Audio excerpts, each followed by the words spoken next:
I'm Matthew Weldon, and today on Gem Pursuit, we are going to be tracing the life of one of the most audacious jewel traders the world has ever known.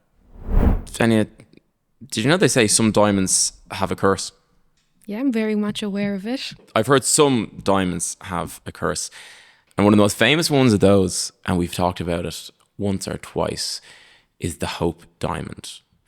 But you know, what we haven't really talked about is the man who was responsible for bringing the Hope Diamond to Europe.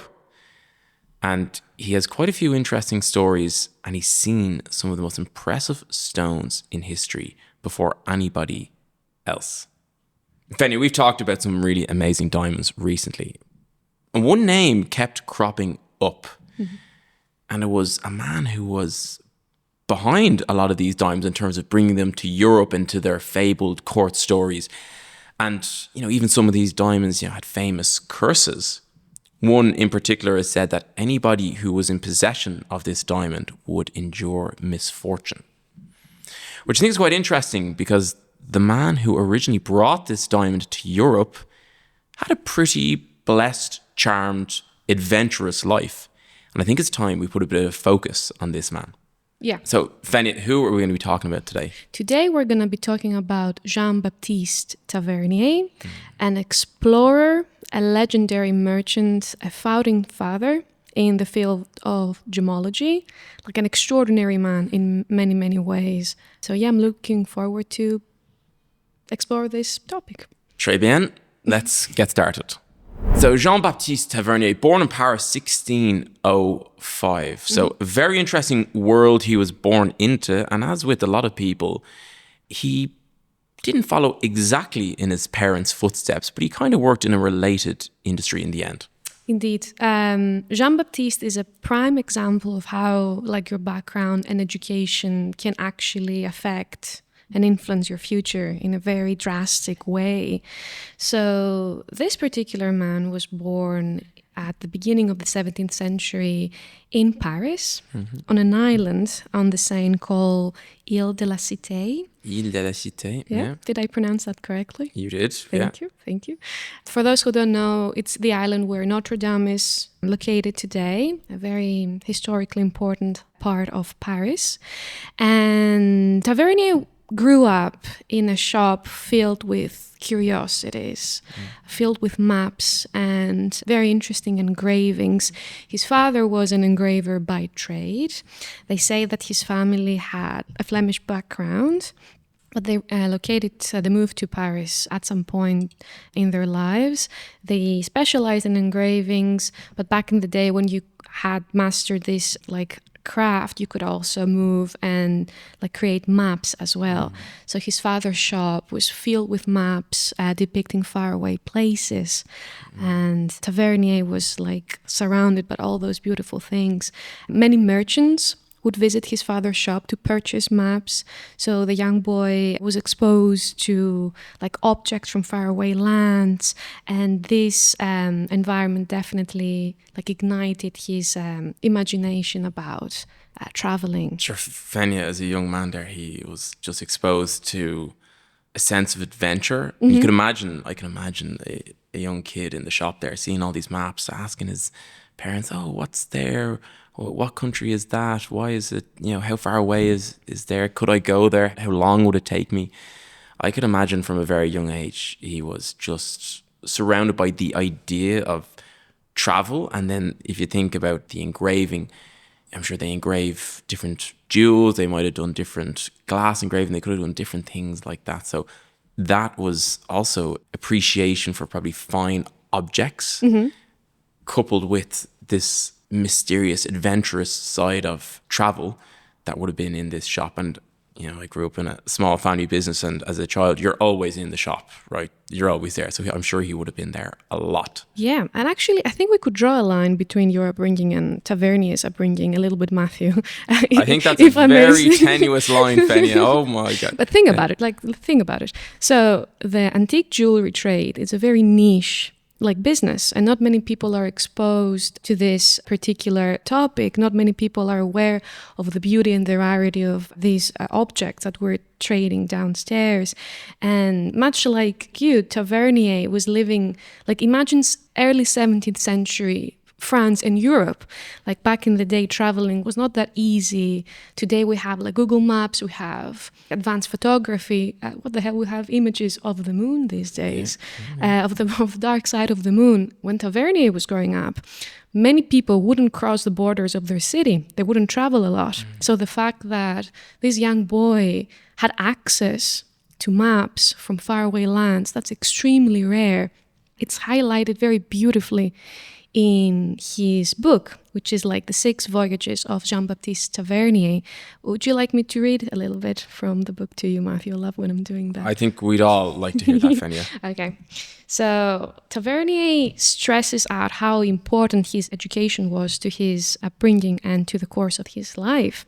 So Sorry, Fenia, one thing just before we start that, right? I think it's important to note that you mentioned something there, the 6 Voyages of Jean-Baptiste Tavernier. So for anyone listening, what also makes this very interesting is not that he was this amazing diamond dealer and trader and traveler and adventurer, but that he also recorded these trips that he took, which is where you're going to read from now. So it's one of the best sources of evidence that we have of gemstones and jewellery and travel from this time. Indeed, yeah. You're very correct to point that out. Jean-Baptiste traveled the whole world, back in the day, the known world, mostly the East. He went to India, he went to Jakarta, like to Indonesia, to Persia, and he recorded all of his trips. He took valuable notes. We have engravings of beautiful diamonds.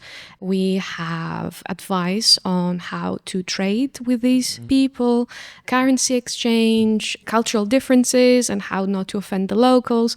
It's a very useful book to the people who appreciate gemstones, but also to historians. Anybody who wants to study this particular time in history, you will see many academics sourcing Tavernier in this particular book. So yeah, a fascinating historical source in many, many ways. So yeah, Jean-Baptiste starts his book with this particular paragraph, and he says, "If the effect of education may be linked to a second birth, I may truly say that I came into the world with a desire to travel. The daily discourses which several learned men had with my father upon geographical subjects, which my father had the reputation of understanding very well, and to which, though very young, I was with much delight attentive, inspired me betimes with a design to see some part of those countries, which were represented to me in the maps, from which I never could keep off my eyes." So he was listening, he's talking about conversations in the shop there. Yes. So that's what he's talking about. Merchants would visit his father's shop to purchase maps, and they would talk about the faraway lands they visited. And this young boy would like sit next to his father, and he would pay attention to everything that those people were saying, and that inspired him to travel himself and see those places on his own. And I'm always conscious, I've got lots of nieces and nephews, and sometimes if I'm talking shop to my brother and his children are there, or my sister and her children, I'm always conscious they're just sitting there and they're quiet.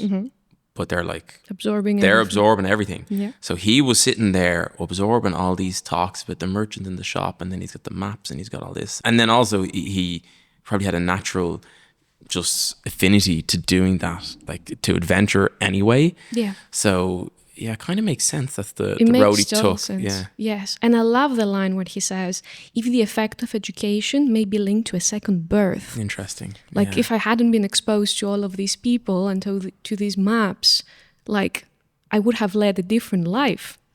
His education was like he was being born again. He gave him a different life.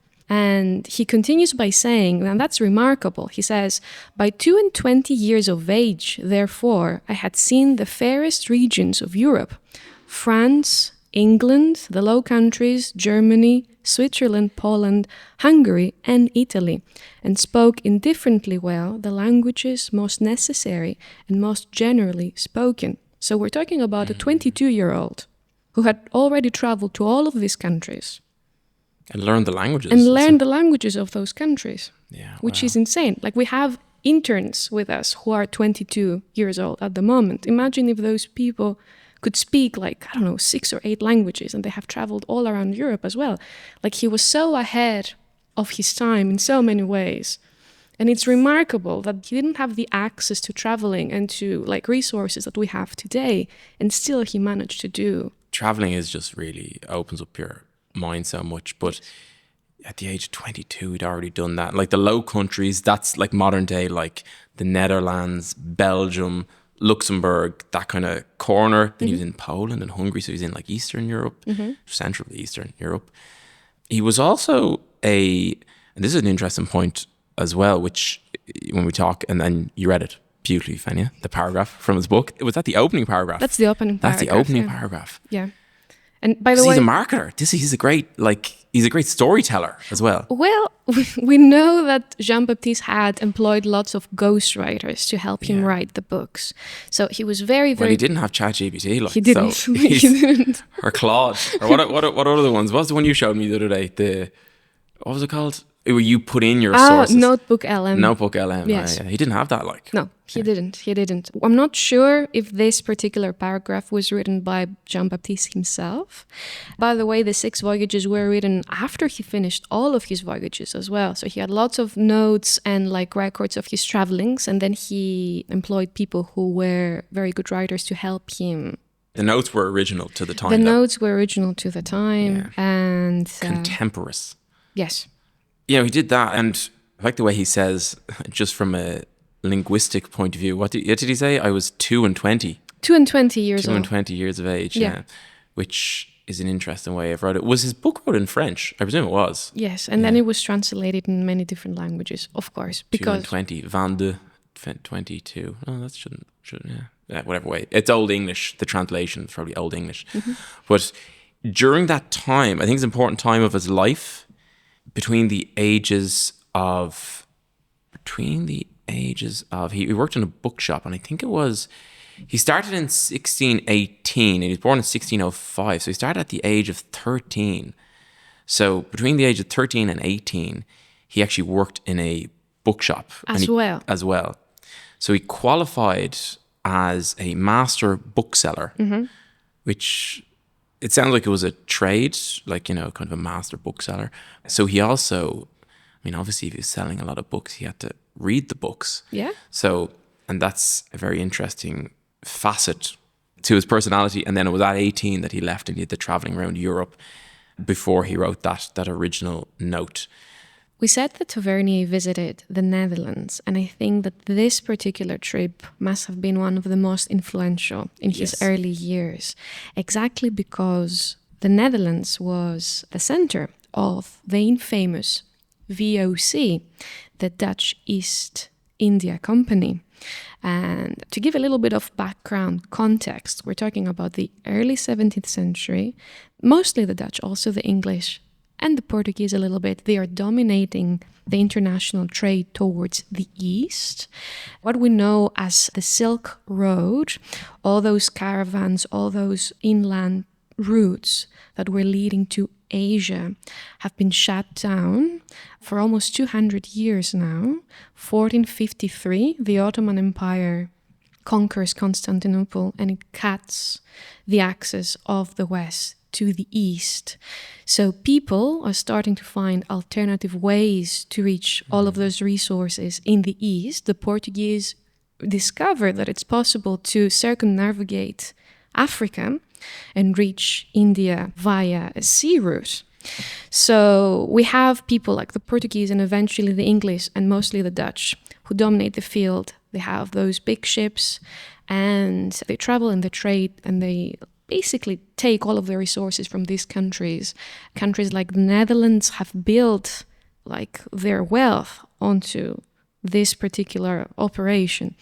And that's crucial for Tavernier's development because as a young man, he had the chance to go to Amsterdam and see what those merchants were doing. And I'm pretty sure that this trip planted a seed and gave him the idea of trying to trade and travel to the east, but with an alternative way, in a different way. And we will see that in a minute. So, Fenia, I was thinking about this then. I mean, the main thing when people think of Jean-Baptiste Tavernier is, of course, the diamonds, right? We're going to talk about the diamonds. We've just done a big series on diamonds, right?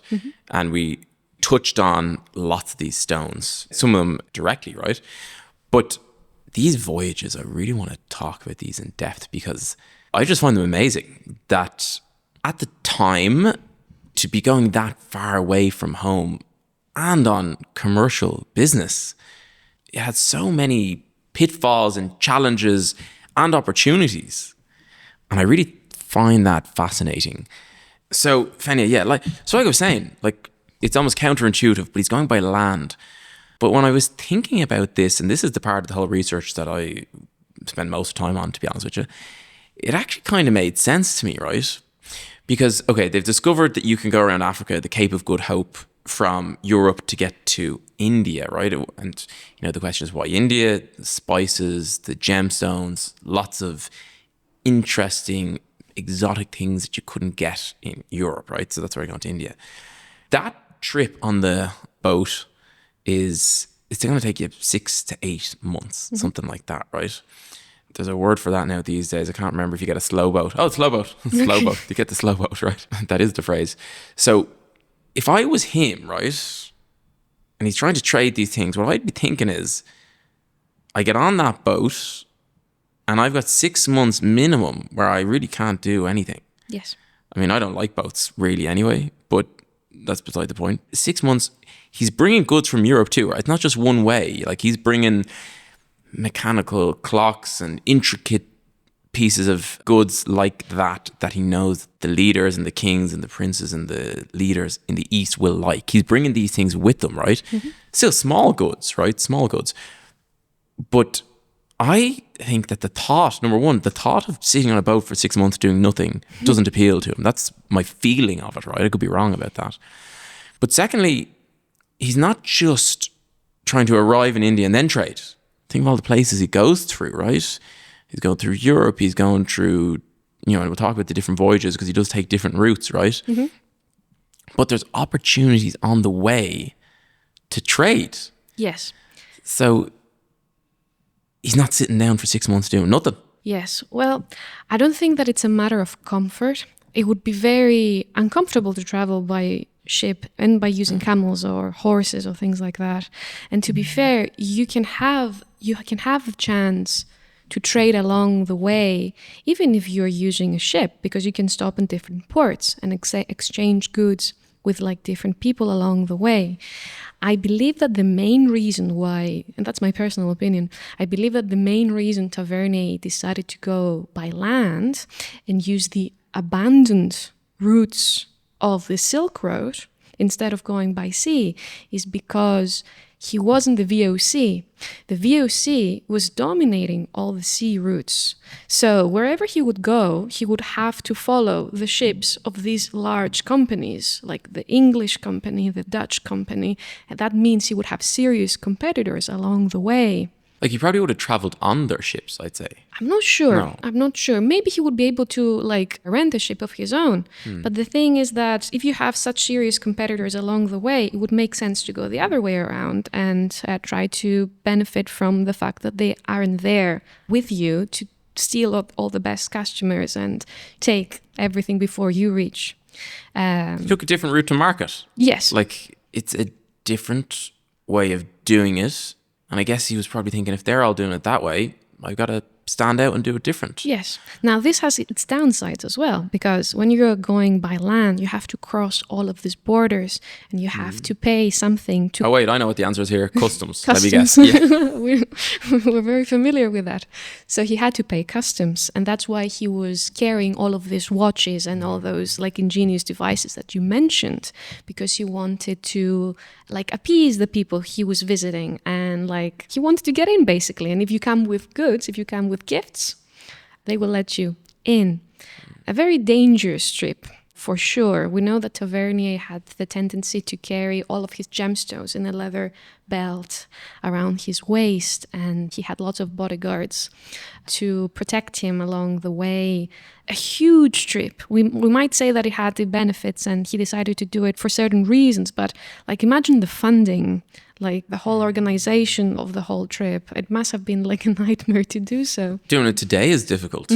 Trying to, we've done a couple of trips. We did 2 shows this year, one in New York, one in Miami. And even with modern methods, they're extremely difficult to organize. And it's only going to one country. Yeah. And we got a plane. And we can track shipments and all sorts of things. But I think it's interesting. Yeah, like the customs, he had bodyguards, it's said that he had these bodyguards, right? It's also said that he gave these gifts to the local powerful people who'd make work on his safe passage through their countries or their regions, which again is another side of it that would require huge sorts of management and making sure that you gave them enough, but not too much, all eating into his funding on the trip, right? Yes. But I think it's also important to remember, this is something great about the jewellery trade. It's small goods, right? So sea is good if you've got something big, right? It's much easier to move it on water. Yes. But on land, you really feel every step carrying these things. So it also suited him in that sense because he was bringing clocks and things like that and bringing back gemstones. So he didn't need like a cargo ship to do it. He just needed relatively small caravan. Yeah. Probably by, as you said, horse or camel or something. Camels, yeah. Which are fascinating animals. But I won't get into the anatomy of a camel, but I just want you to know that their humps aren't actually full of water. Oh, really? Yeah. What are they filled of? When they drink a lot of water, it kind of gets into, it's stored there in like a fatty kind of anyway, it doesn't matter. It's just not water, I'm right? pretty sure that Tavernier was familiar with that. Another similarity between you and Jean-Baptiste, Matthew. Is that we love animals? No, you're very familiar with camels. Yes, exactly. Yeah. I always thought that. I think we're still the link. I'm not sure I see that link the same way you see it. I'm trying. But so let's just think of it this way, right? I'm thinking this from a business point of view, right? Yep. I think that's a really good point that you said. The sea routes are being done by all these other big companies, big resources, established trade routes. Like if you land at the port and the Dutch East India Company is there, they've got all the connections, they've got everything. So you're already at a disadvantage. He's kind of looked at it and said, okay, I want to avoid the competition. I'm going to do something different. I'm going to go across land. B, I think he kind of was like, oh, that's an old Silk Road route. So it's a good route. C, I can trade on the way. Yes. I can meet all these other people and trade on the way. D, I'm traveling with small goods, so I don't need a boat. And E, I don't think there is an E. But it actually makes sense to me that he arrived at that conclusion. Yeah. But to everyone else at the time, they're like, well, C was the obvious route. So I think he was a shrewd trader. It's a testament to his intelligence and his diplomatic skills. Like we talked about, that the whole thing was an organizational feat. We talk about the logistics, but I think we should also highlight the quality of his character, like the fact that he was very well equipped and able to travel to all these places, the amount of diplomatic skills you need in order to be able to cross so many countries and appease so many people. And like you have to be charming and you have to be cunning and you have to have like survival skills as well. Be reliable. You have to be able to protect yourself and the people you're traveling with and make sure that you won't get advantage of other people. The cultural knowledge of other people as well. He must have been an amazing observer. Pretty sure that he was... Like the way he observed all the chats in his father's shop. Exactly, yes. I think that he was taking in everything that he was seeing. Imagine how dangerous those trips must have been and the fact that he has done 6 of them and came back to tell the tale. One phrase that he had, and this is an actual quote that he said, "The art of trading is the art of understanding men and their desires, whether they be in Paris or in the Indies." Let's talk about those trips now, Fenia. Yes. Right. First trip. And just to give you a context, the 6 trips, he covered over 240,000 kilometers. So he's like a full modern car that you'll need to sell, right? The whole distance. If you just took a modern car and just drive it back and forth to India nonstop, when the car collapsed. That's how far he went. What about the first trip? Because the first trip is always important. You know, Fanny, all this talk about trips is actually making me wanting to go do an antiques fair or something like that. Oh, but, no. but no, we won't do it, left. But we will have antiques fairs before the end of the year in the States for sure. So watch the space. So the first trip, Matthew, an introductory trip for sure. The main reason he did this trip was to be able to, first of all, see if his theory would work, if he would be able to utilize like the ancient routes of the Silk Road. Is your neck of the woods on the Silk Road? Is Greece on the Silk Road? Oh, sorry. For some reason, your neck of the woods. Yeah. Did you ever hear that phrase? No. Neck of the woods, yeah. I don't know why they call it that, but is it, Greece would be... We were very close to it, adjacent to it for sure. So Tavernier left Paris, he crossed Europe and reached Constantinople, which was the entryway to the Silk Road. And from Istanbul. Till today. Yes. And then he crossed like Georgia and he managed to reach today's Iran, back in the day called Persia. And he visited the capital of Persian Empire called Isfahan.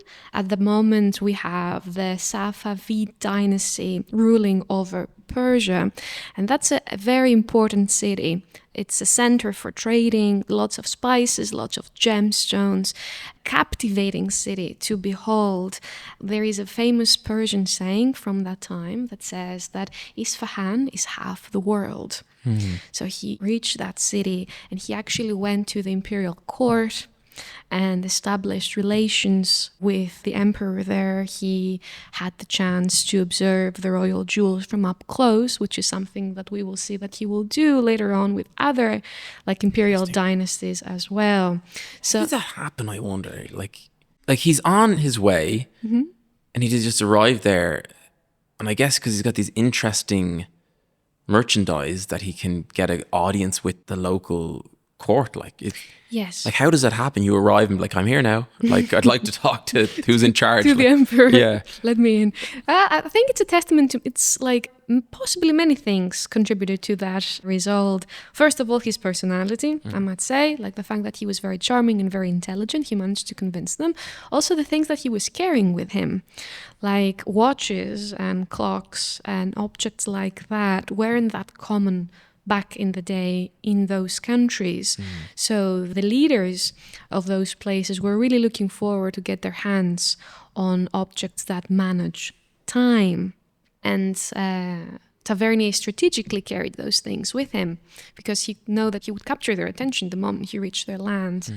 So a very important trip for sure. He had his introduction to this ancient Silk Road routes and managed to like explore from up close and establish relations with one of the most like powerful dynasties back in the day, an important trading center as well. So yeah, a fantastic opportunity. It wasn't the trip that established him as the leading father in gemology though. That would be his next trip to India. So for his next trip, Tavernier followed a similar route, but he didn't stop to Persia. He went all the way to India and got acquainted with the emperor in those lands, which we know, by the way, Shah Jahan. We mentioned Shah Jahan in a previous episode when we talked about... He built a Taj Mahal for his wife, wasn't it? Very well, yeah. He built a Taj Mahal for his wife, and he's also linked to the heart-shaped diamond that Elizabeth Taylor used to own, the one that Margot Robbie wore at the film premiere of the Wuthering Heights film very recently. Have you seen that yet? I have seen it. What do you think of it? I really liked it. Yeah. Did you like it? I didn't like it. No. No, if I'm being honest. I thought it was, some of the imagery in it was pretty striking. The best jewellery was the one that Margot Robbie wore to the premiere rather than what was actually in it. I don't know. I mean, I read the book in school, right? We had to read it, but it was one of the ones, and it wasn't really what I expected the film to be. I see. And it's a huge emotional journey, isn't it? And at the end of the film, I was like, did anything happen? Like, did anything happen? Like, I don't know. But anyway, back to Shah Jahan. He in the second journey, right? First one, he gets to Istanbul, right? Yes. And this one, he goes further. Yes. He gets further. He gets all the way to India, which I think is probably what he's most known for, I'd say. Yeah. Meets Shah Jahan, and this is where he first saw, like, he saw the wealth and like the stones that these Mughals had. Yes. And also it was the first time he visited the Golconda mines as well. A very important aspect in his story for sure, because later on he will like record how the mining process was happening and like the different relations between the miners, like the hierarchies, the quality of diamonds, the type of stones you get out of the Golconda mines. He's not the first European traveler to reach those mines.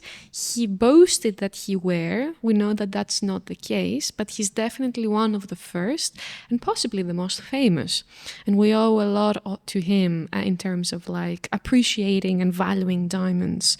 He treaded the way, basically. Yeah, and I always like to think at this point, Fenia, that, we're obviously taking this from the Western perspective, and based on his notes, we're like, well, this is great. We have documentary evidence of it. But obviously, the people over there knew all about it. Yep. So it was already there, obviously, and there's probably, these stones could well be have documented in texts from the local regions, but That's an excellent point. And I think we should also consider the ethical aspects of his journeys as well. Tavernier is celebrated for his contributions to the field of gemology and for like everything that he brought back to Europe and for his books and like his accounts. But we also have to consider the fact that he was trading within a certain colonial system that wasn't benefiting the locals at all. He's not the VOC. You cannot blame him for like taking advantage of people in the same way that the Dutch were doing, or like large corporations like the English East India Company for sure. And if you search online, you won't see like Tavernier would say is quite neutral in the whole. He was a trader. He was trading X for Y. Yes, but in a system that favored him. Yes, and yes, we should not ignore this aspect of the whole story as well. Yeah, but I mean, there's sometimes people are like, I think I've heard it before, like, oh, how did the Hope Diamond, it was said that, the curse, that it was cursed because it was stolen and the priest put a curse on it.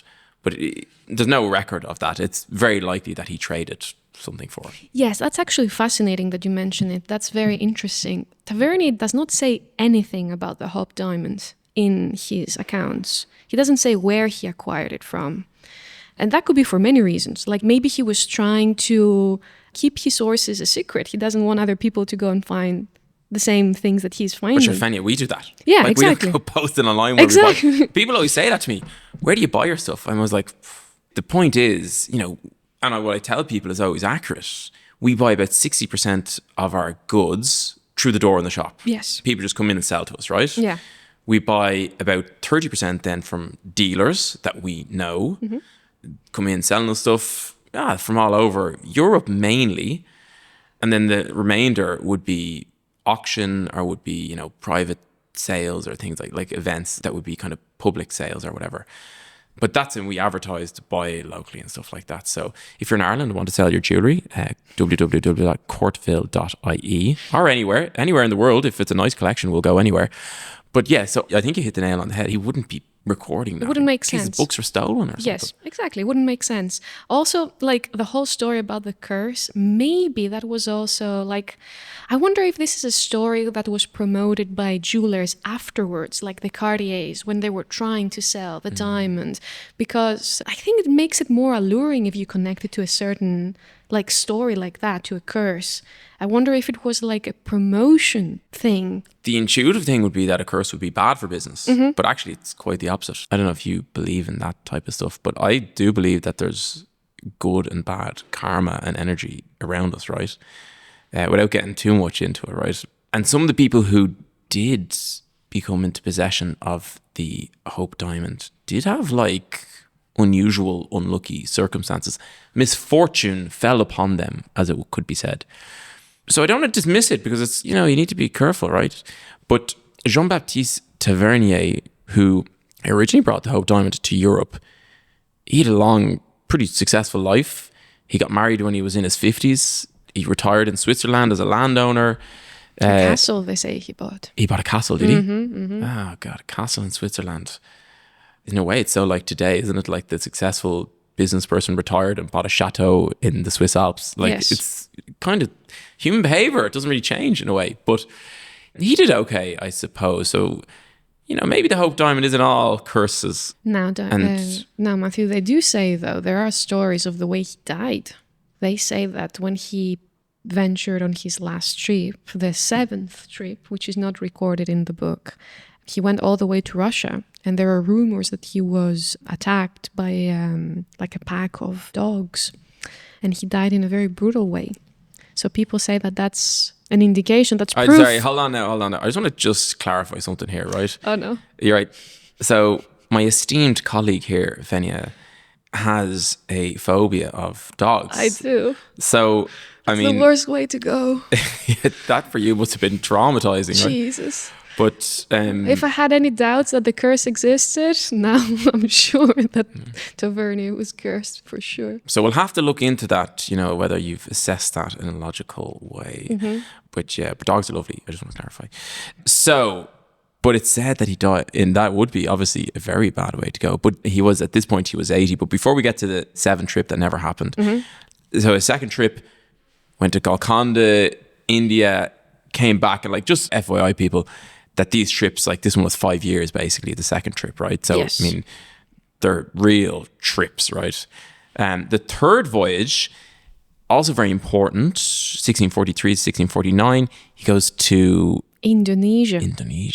And wow. Indonesia. And when we first started doing research for this podcast, I read Indonesia and I'm like, why did he go there? And I found it fascinating. This trip proves how cunning and how intelligent he was.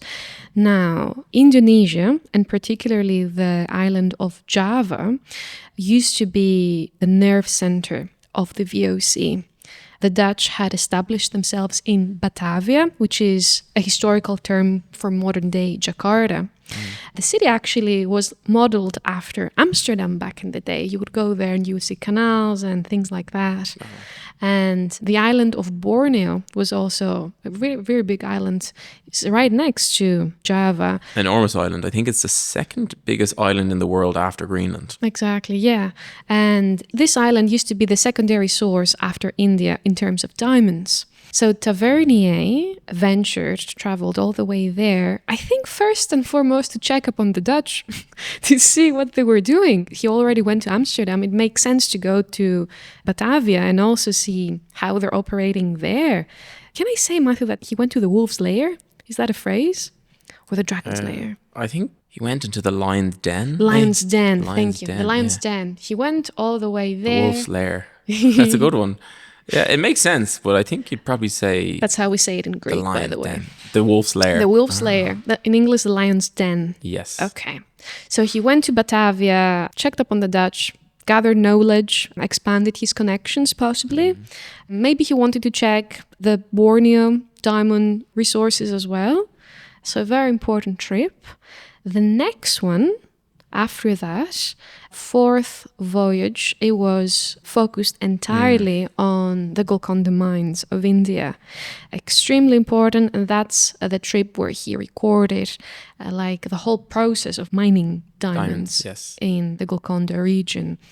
And if you're interested in the gemology field, you will find beautiful, very accurate engravings of diamonds and other details from Tavernier from this particular trip. 5th voyage, we're getting up to 1657, another 5-year voyage, deep into Persia or Iran, and then back to the Indian subcontinent. He brought with him again his clocks, his watches, his fine European jewellery, and was selling it to Eastern royalty. And that would take him, so let's just think about his age at this point. 1662, he was born in 1605. So he left on this one. He went on his 5th voyage when he was 52.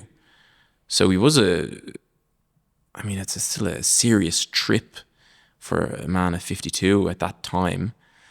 Apparently this was a very profitable trip. Because I suppose at this point, and this is so I know from doing the shows in the US, the first couple of shows you do, typically you bomb out basically. We sold a few things, between the podcast and our TikTok and our Instagram and stuff, with a few appointments and whatever. But the first few ones are always really hard. You don't know the culture. I know there's even a few of the phrases that I say to people in the shop here. If I say them in the US, people don't understand what I'm saying, right? So the nuances of what you say, they change a bit. And he's gone through different languages, different cultures. And also, 400 years ago, the differences were more stark because there was less movement of people, right? So by the time of the fifth one, he's figured the commerce side of it out, like to a higher level, right? So this is really a profitable trip, because don't forget, he needs investors to doing these trips. He's going to wait for 5 years, right? He needs to be backed. So it's important that he does make a return. And this was, as I said, profitable trip. He got back to Europe after the 1662, and it's then he gets married to the daughter of a Parisian jeweler in 1662 when he was 57 years old, and her name was Madeleine Gosse. So there was life in the old dog yet.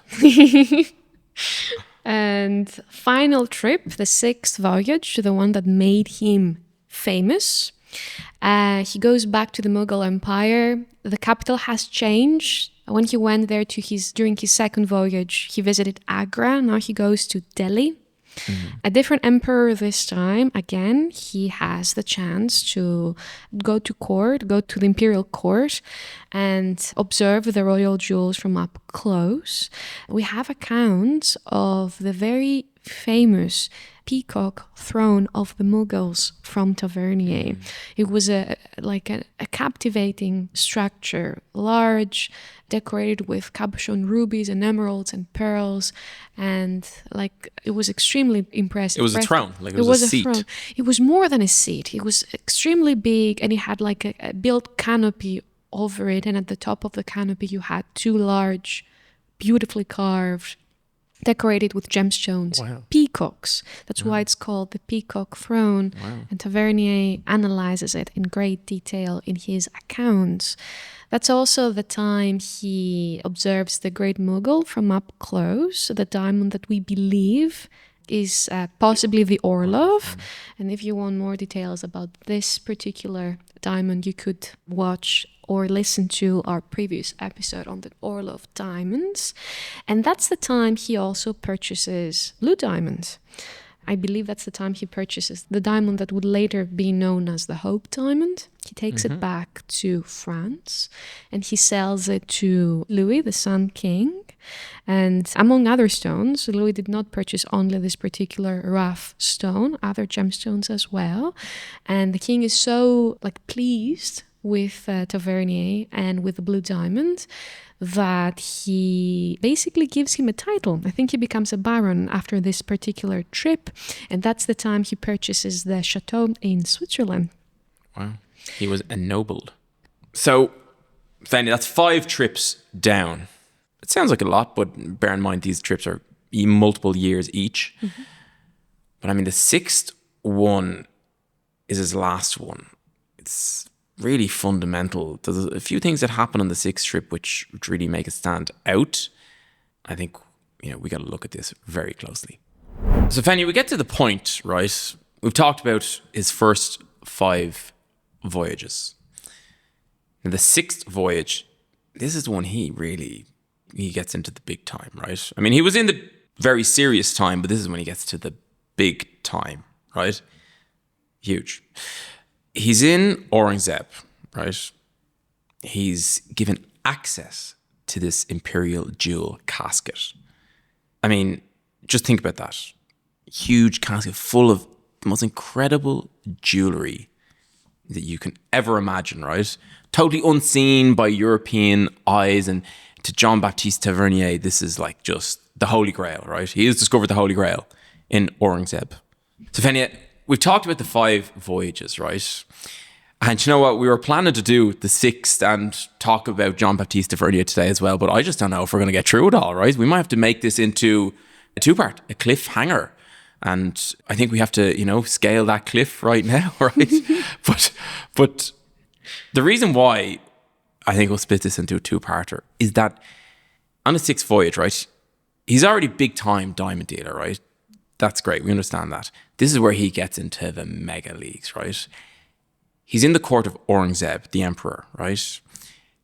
There's a jewel casket, an imperial jewel casket, which is just full of these like incredible stones, right? Some of the most famous gemstones in history. And Jean-Baptiste Tavernier, he's just about to open. He's given access. He can look inside this jewel casket, which, I mean, who even has a jewel casket, right? Most people have a little jewelry box. This person had a jewel casket. And he's just about to look inside this. He's in, as I said, in the court of Aurangzeb. And where he goes from here really puts him into the stratosphere of diamond dealers of history. And I think I want to do this justice, which is why we're going to do it in next week's episode. So you'll have to sit tight until Gem Pursuit comes back in 2 weeks' time with this infamous sixth voyage of Jean-Baptiste Tavernier. So we will be back very soon with part 2 of our Jean-Baptiste Tavernier special. Really looking forward to that one. But in the interim, if you're looking for extra information, go on to our new Gem Pursuit website, which is gempursuit.com. Loads of great information, clips from the podcast and information there. Can't wait for next week. Fenia, thank you very much for joining us today. Thank you very much to Ross Hannon of Tape Deck for producing the podcast. Thank you to Colin Weldon for the video. And thank you to Veronique Gauguin for doing the research for today's episode. Most of all, thank you for listening, or if you're on YouTube or one of the video channels, you're very welcome and I hope you enjoyed it. And from me, your host, until the next time, happy hunting. And my name is Matthew.